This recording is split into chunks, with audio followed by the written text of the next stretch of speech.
Olá, meus amigos, muito boa noite. Estamos chegando pela TVG com o programa Tema Livre. Hoje é uma data importante porque nós vamos abordar assuntos de tamanha importância, principalmente para a religiosidade, para a cultura e tudo aquilo que se relaciona aos festejos da Cuiabania e principalmente da Baixada Cuiabana. Primeiramente, quero cumprimentar o meu companheiro, Paulo Faraia. Paulo, é um prazer tê-lo hoje no programa Tema Livre. Boa noite, Laércio. Boa noite, professora Maria de Lourdes. Boa noite, telespectadores do programa Tema Livre.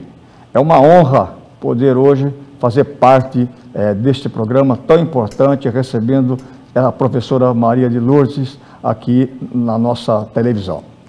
Professora Maria de Lourdes.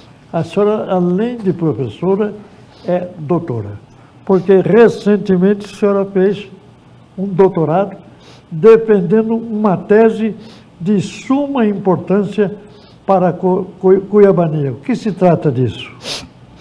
Boa noite, obrigada pela oportunidade, por estar aqui dividindo esse conhecimento aqui com vocês. E boa noite, telespectadores. Esse doutorado, professora, foi em 2024?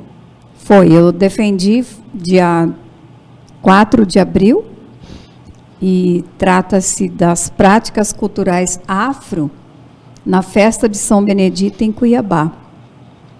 E ao abordar esse tema, eu ressalto dou visibilidade à cultura afro, uma vez que ela foi silenciada durante séculos e, diante dessa construção histórica, eu procuro dar visibilidade na tese, evidenciando dentro do espaço da cidade de Cuiabá. E, para isso, eu vou mostrando durante a tese, durante a construção da pesquisa, como é que isso foi construído no espaço cuiabano. Ou seja, nós temos a prática da cultura afro desde que Cuiabá surgiu, desde o século XVIII. Percebe? Então, assim, como é que isso foi construído e como é que isso sobreviveu diante das estratégias, das punições, das proibições, das censuras, durante séculos, mais de 3 séculos. Como é que isso foi? Como é que o grupo social afro usou para que essa cultura sobrevivesse como nós temos aí hoje? Senão ela iria exaurir. Então, mas como é que se deu essa sobrevivência? Essa tese, a senhora, com ela, pretende fortalecer esse argumento perante a sociedade mato-grossense? Sobre a cultura afro? Sim. É um assunto hoje emergente, necessário, porque se trata de um grupo social, se trata de uma cultura nossa, não é cultura de outro, é uma cultura nossa, né? Uma vez que nós tínhamos em Cuiabá, no século XVIII, XIX, 60% da população era constituída pelo grupo social afro. Percebe?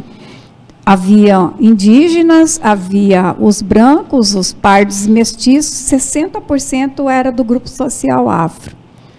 Porém, essa cultura não teve valorização e visibilidade devido às construções racistas, as teorias científicas que, de certa forma, denegriram, né, a imagem desse homem negro e dessa cultura afro que faz parte da própria historicidade matogrossense e da história de Cuiabá, de modo geral.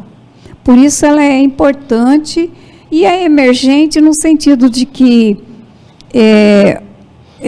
hoje nós estamos num mundo em que o diálogo é essencial entre as culturas, entre as pessoas, e é nesse sentido que o o Nestor Canclin vai defender a cultura híbrida, né? Vivemos num mundo, numa sociedade em que temos uma cultura híbrida. Não existe uma cultura pura numa sociedade, em nenhum grupo social, percebe? Então, nesse sentido, nós temos também as políticas públicas. Por exemplo, a partir da Lei 10.639, nós temos o quê? A história e a cultura afro, essencial no ensino da história dentro das escolas.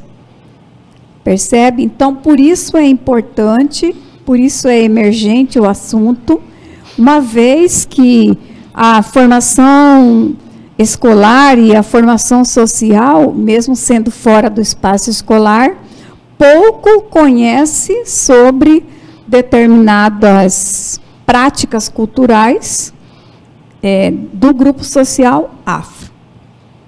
Alguma pergunta, Paulo? Então, professora, realmente parabéns pela sua pesquisa. Isso é um momento assim, extremamente importante, quando você coloca para a sociedade esse tema que você tanto pesquisou, que você tanto estudou, e agora esse conhecimento você coloca para a sociedade. É um tema que o povo cuiabano tem com muito carinho a questão de São Benedito, a questão da importância de São Benedito, que é o santo do povo negro de Cuiabá, e que, como você disse aí, a cultura negra em Cuiabá e no Brasil como um todo, ela permaneceu à margem do processo histórico brasileiro. E, recentemente, essa cultura negra ela vem sendo divulgada, vem sendo mostrada, e é muito importante esse trabalho seu. Parabéns em primeiro lugar. No seu trabalho, você você trabalha muito com essa questão da devoção do povo cuiabano ao Santo Negro. Como é que surgiu essa questão da devoção do povo cuiabano por São Benedito? Bom, primeiro que essa devoção, ela inicia, o culto a São Benedito inicia com o grupo social afro. E na construção da cidade de Cuiabá, já nos anos iniciais, temos indícios, e várias pesquisas indicam isso de que havia já uma capelinha nas proximidades ali da Praça da Mandioca, mais ou menos, Rua do Sebo, que se diz, em que se cultuava o São Benedito, mesmo não existindo a capela de São Benedito. E quando construiu a igreja de Nossa Senhora do Rosário, a partir de 1750, com o tempo foi construído a capela de São Benedito, aproximadamente uns 30 anos depois que construiu a igreja de Nossa Senhora do Rosário. Isto próximo à antiga prainha, hoje Avenida do CPA. É isso. É onde está hoje. A igreja do Rosário do lado de lá e a igreja de São Benedito do lado de cá. Não, onde está a capelinha, ao lado da igreja da Nossa Senhora do Rosário. Certo. E foi construída a capela devido às irmandades, que eram associações leigas e que a maioria formada pelo grupo social afro.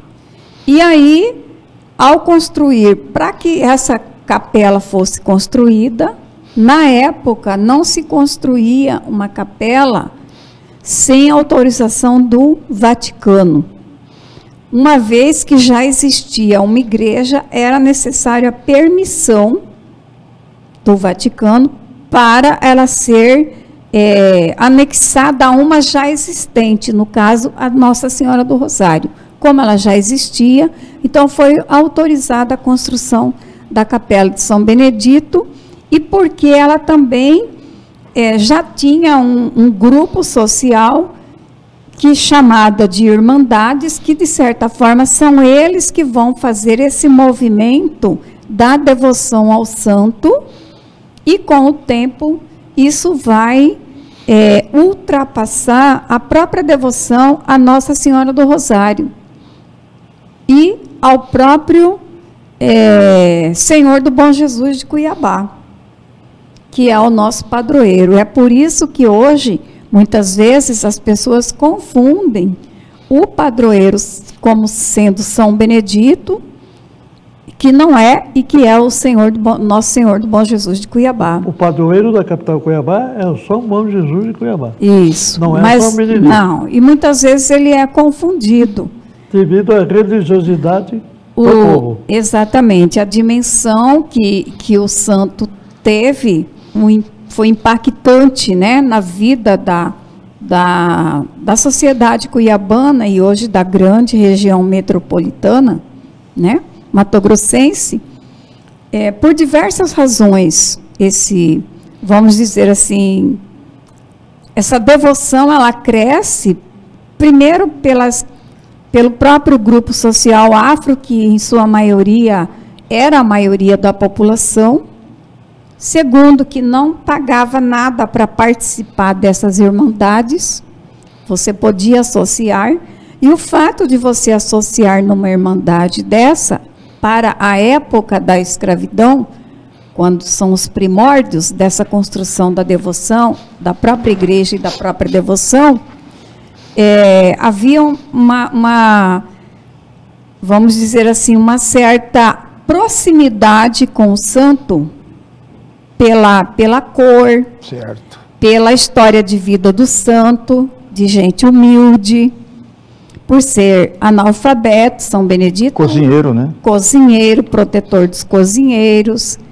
E, na época, para reconhecer um santo pelo Vaticano, um dos critérios era o número de milagres. Quanto mais tivesse número de milagres, mais estava propenso a ser canonizado. Certo. E como que a igreja sabe disso? Como que as pessoas iam saber disso? Porque vai haver o número de milagres que as pessoas vão atribuir dentro da própria igreja, manifestando de diversas formas. Então, isso vai possibilitar, né, de que o São Benedito ele se torne um santo no final do século XIX, entende? Mesmo que essa devoção ela tenha começado no início do século XVIII, aqui, quando surge a cidade de Cuiabá, entendeu? Por esse grupo social afro, entende?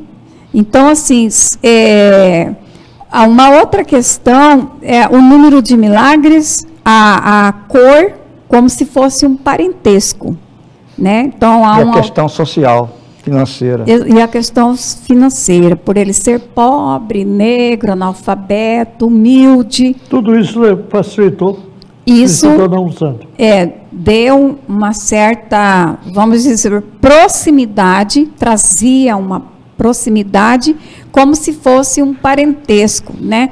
Como diz um autor que pesquisa sobre a religião afro, chamado Roger Bastide, então ele vai dizer, quando o grupo social afro veio da África para o Brasil, como eles não trouxeram nenhuma das estruturas, perderam esses laços, o único laço que eles tinham eram os valores, e os valores religiosos. Como se fosse uma classe social, né? Isso, mas só que eles muitos já tinham essa prática lá no Congo, lá na cidade do Congo.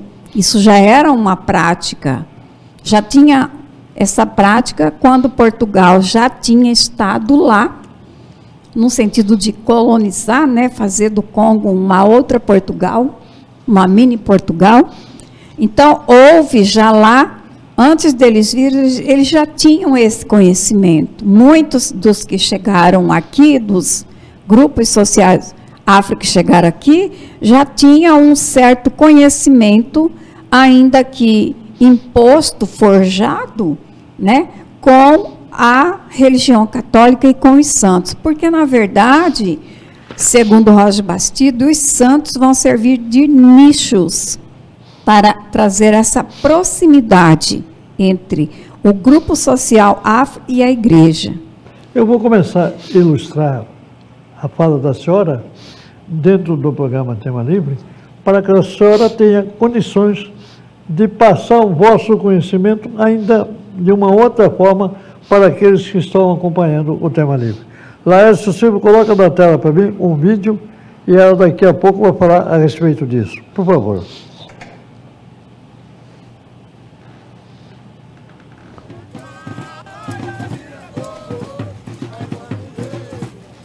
Deixa eu vazar o áudio.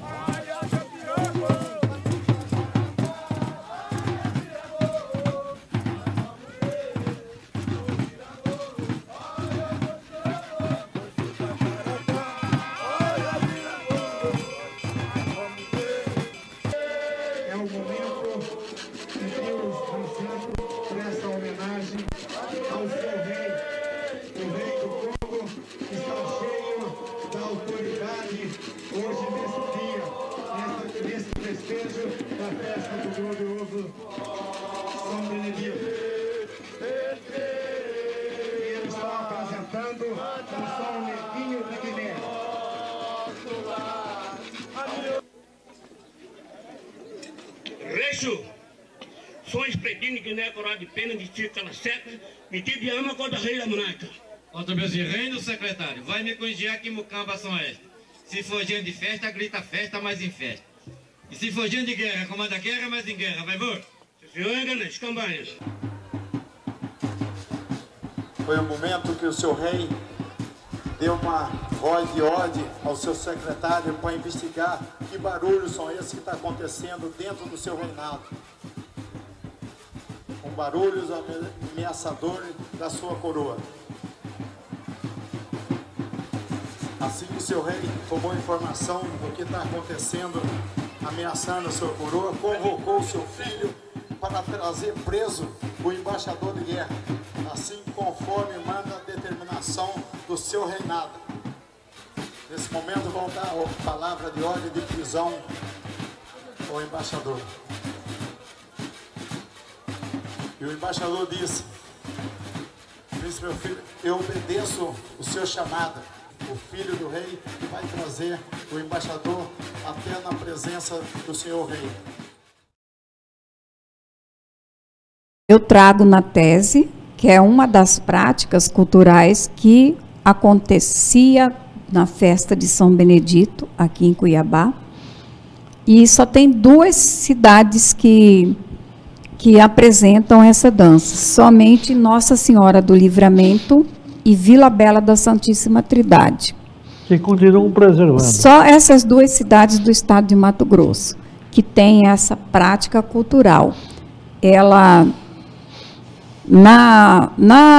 em Nossa Senhora do Livramento, essa dança, eu trago ela na tese em evidência, através do rei do Congo, que é o senhor Antônio Arruda Seu Tote, chamado de Tote, né, que é o rei do Congo, e ela representa o conflito, né, entre Angola e Congo.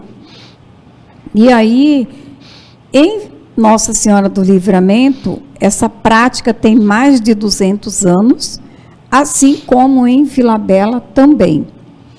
Em Cuiabá, essa dança ocorria.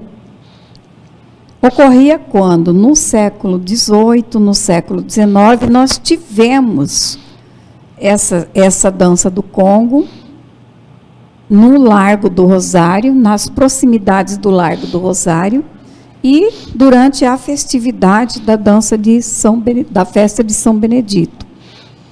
Ocorre que, no início do século XX, 1920, 1919, ela foi banida do espaço do Rosário, porque foi considerada como dança incivilizada, inapropriada para os bons costumes da sociedade cuiabana, de modo geral. Por que que ela foi banida? Porque, na verdade, havia uma série de mudanças que ocorria no país naquele momento. Já tinha acabado a escravidão, então os resquícios da escravidão não poderiam deixar mais vestígios ruins para o meio social, já que era considerado um costume incivilizado, uma dança incivilizada pelo barulho, pelo toque de tambores, pelos ruídos que fazia, e isso passa a ser indesejável, inapropriado. Isso está, na verdade, discutia-se naquele momento a república. República, o que era a república? Né? Discutia-se civilização, que civilização estava associada com cultura. Cultura estava associada com a Europa. Os bons costumes, chegando aqui, eram europeus, e não de um grupo social afro mais. Percebe? Havia também ocorrido mudanças no Vaticano, na reforma do Vaticano, e aí o que se colocava em destaque para o Vaticano, na religião católica, era a música sacra. A música sacra que deveria ser valorizada, entende? E não mais a cultura afro, uma vez que, num primeiro momento, no período da escravidão, a igreja permitiu que os grupos sociais afro aproximassem, sim, da igreja, através dos santos, uma forma de trazer como se fosse um acalento, né, para aquele grupo, de uma maneira que isso não causasse nenhuma rebelião, revolta, né, como se fosse um bálsamo para aquele grupo social, uma vez que eles não tinham trazido todas as estruturas, mas pelo menos eles tinham um momento de lazer, de falar com a sua ancestralidade, de fazer uma conexão ancestral. E para o grupo social afro, isso era importante, porque era o único momento, ou um dos poucos momentos que eles tinham, de fazer essa comunicação com a ancestralidade, através dessa linguagem. Por quê? A dança do Congo traz diversas linguagens coreográficas, certo? Através da dança, é a música, são os instrumentos que se tocam, né? Os passos que a dança do Congo, do grupo afro, mostra ali, como vocês podem perceber, é diferente, são passos que dão toques para o chão. É diferente quando tem a dança europeia, por exemplo, o jazz, o balé. Eu vou pedir para o Laércio Silva repetir de novo a dança do Congo, para ilustrar ainda mais. Mas eu quero também que você me responda por que é que nós temos a dança do Congo só em 2 municípios de Mato Grosso. Um em Livramento e outro município, Vila Bela da Santíssima Trindade. Por que não expandiu no estado a dança do Congo? Primeiro que é cidade colonial.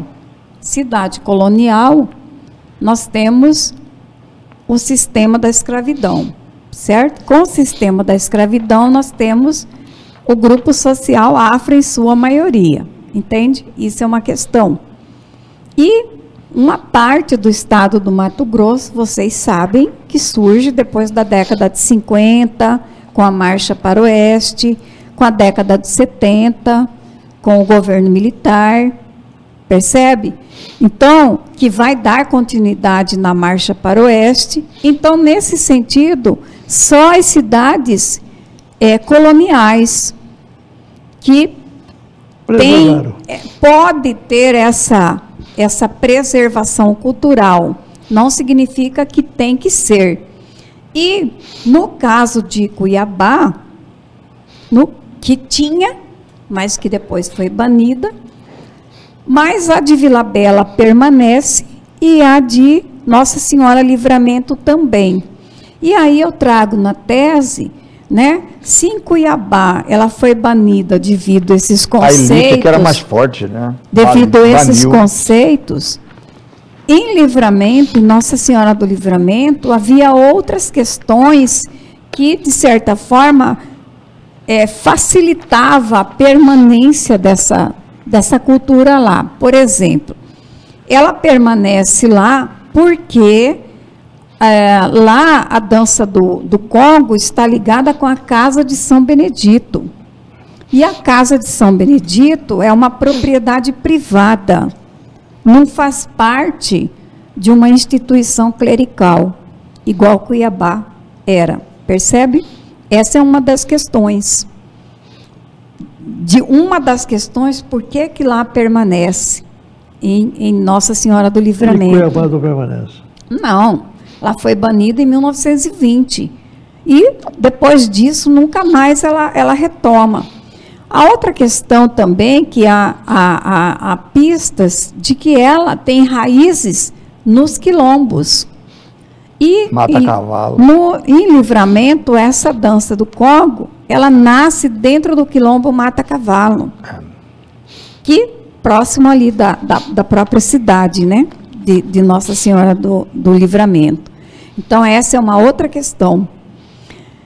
Embora o senhor Cesário Neto, que era o líder do Congo antes, ele tenha vindo para Várzea Grande, para o Capão Grande ali, e aí quando ele vem, quem liderava isso aí era ele, lá em Livramento, quando ele vem, há um corte ali na cidade por alguns anos, essa ausência dessa dança, depois ele retorna e retoma a cultura, e até hoje eles preservam, até hoje, certo?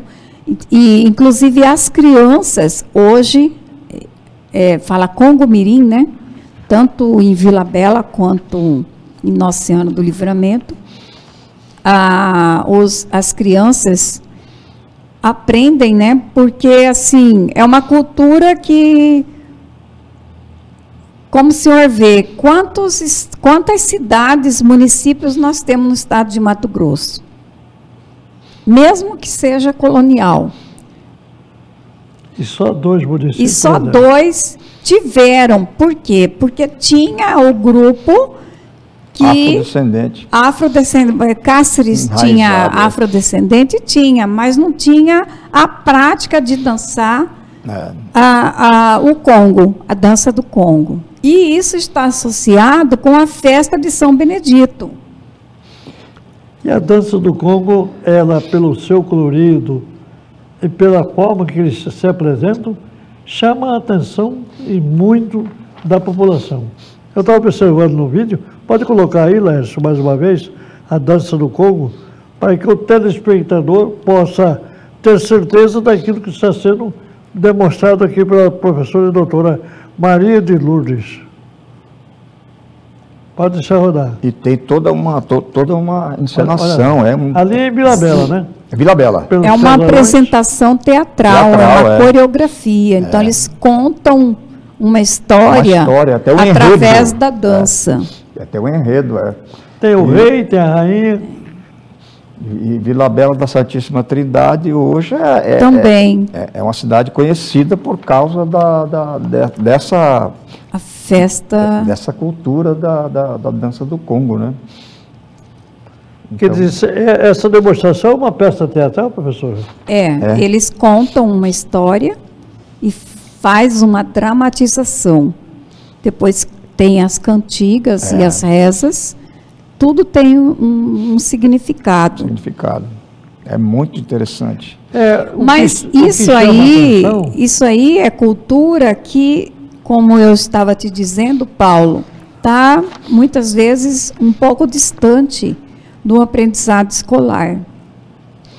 Então, o que chama a atenção também, Paulo e professora Maria de Lourdes, é que a dança do Congo foi a primeira dança quando nós passamos a ter o São Benedito como o padroeiro aqui na cidade de Cuiabá. E depois surgiram outras danças, siriri, cururu, rasqueado, né? Vários tipos de folclore, e a dança do Congo só em Livramento e Vila Bela Santíssima Trindade. Mas vamos responder a respeito disso após o pequeno intervalo comercial, tá certo?